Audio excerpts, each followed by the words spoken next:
Hi, I am Mohan. In this session, let us derive an expression for velocity of sound wave in a fluid. Consider one long pipe of uniform cross-sectional.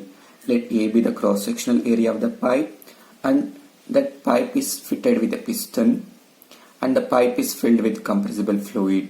Initially, the pressure of the fluid was P, and rho be the density of the fluid before compression.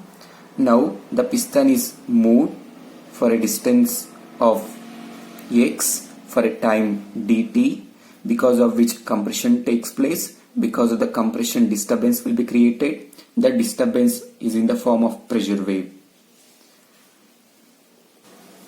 Now the distance traveled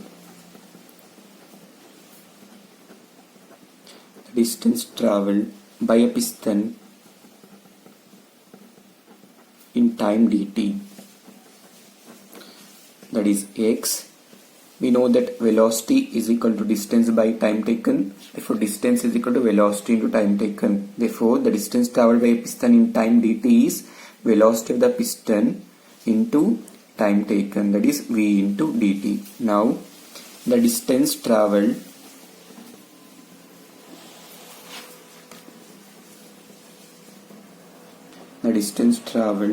by a pressure wave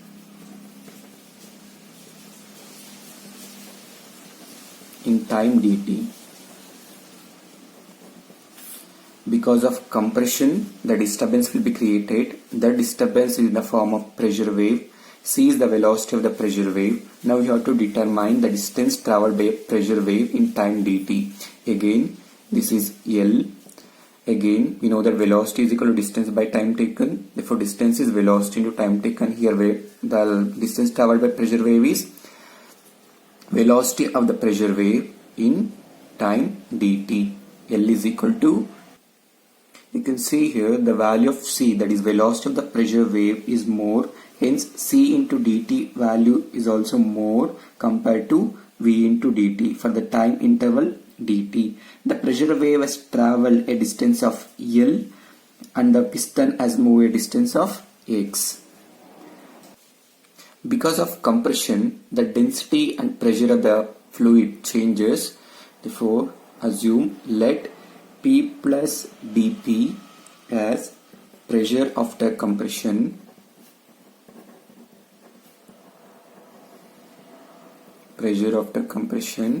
and rho plus d rho as density after compression.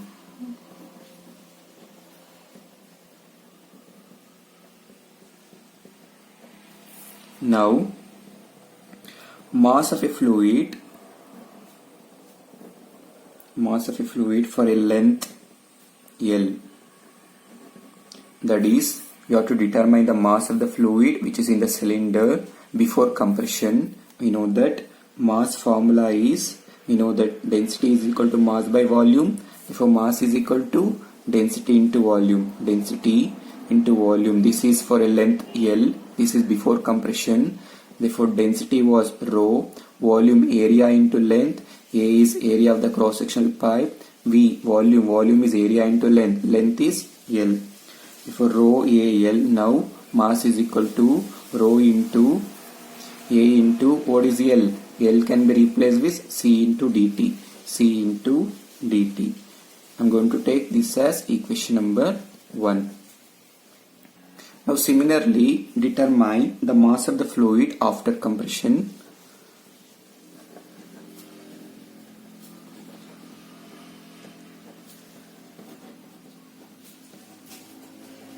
Mass of the fluid after compression. Again, the formula is mass is equal to density into volume.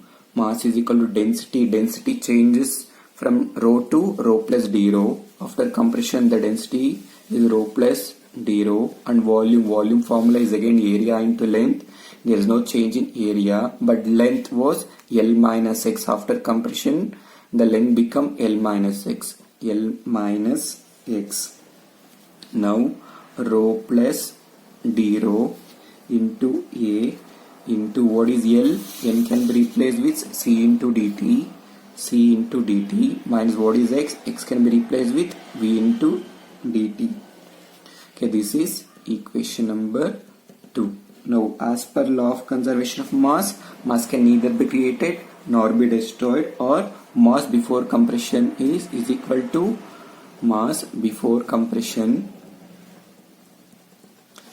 is equal to mass after compression.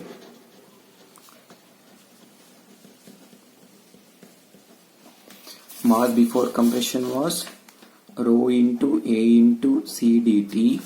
After compression, the mass was rho plus d rho into A into C dt minus V dt. Now AA get cancelled. The remaining terms rho into C into dt. Now multiply rho into C into dt plus into minus minus rho into V into dt plus into plus plus C into d rho into dt plus into minus minus V into d rho into dt. Now again simplify rho C dt. Here dt is common, take it outside. Rho C minus rho V plus C into d rho minus V into d rho into dt. dt get cancelled and rho C get cancelled. The remaining will be C d rho is equal to rho V plus V d rho. Rho V plus V d rho. Since V, velocity of the piston, is very small compared to velocity of the pressure wave, and d rho, change in density, is also very small, we can neglect this term. The remaining term will be d rho is equal to rho V. Consider this as equation number 3. Okay, when the piston is moved with a velocity V for a time dt, the fluid gets compressed, because of which the pressure of the fluid rises from P to P plus dP. Hence, apply impulse equation. Impulse momentum equation. Impulse momentum equation, which says that net force on the fluid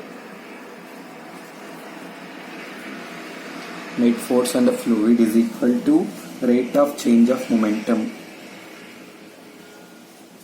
Rate of change of momentum. Net force is nothing but final force or minus initial force. What was the final force, or what was the force after compression? That is P plus dP into A. Initial force was P into A. Rate of change of momentum is nothing but mass per second, mass per time into change of velocity. Change of velocity. Now simplify this. P into A is PA plus dP into A is dP into A minus PA. Now what is total mass? Total mass is rho AC dt. We already derived here mass before compression, that is rho A into C dt. Therefore mass is rho A C dt and time is dt, and velocity of the piston is V, initially which piston is at rest, therefore initial velocity was 0. Now PA get cancelled. The remaining term A into dP is equal to dt get cancelled. Remaining term rho into A into C into V. Rho into A. Again AA get cancelled. Therefore dP is equal to rho C V. From this, frame the equation for C. C is equal to dP divided by rho V. Take this as equation number 4. Now multiply equation 3 and equation 4. Equation 3 LHS is C into d rho into equation 4 LHS is C. This is multiply equation 3 and 4. RHS rho into V. RHS in equation number 4 is dP into rho V. We'll get C into C, C square into d rho is equal to rho v get cancelled. The remaining term will be dp. Now c square is equal to dp by d rho. Now c is equal to square root of dp by d rho, which is the expression for velocity of sound wave in a fluid. The expression is c is equal to root of dp by d rho.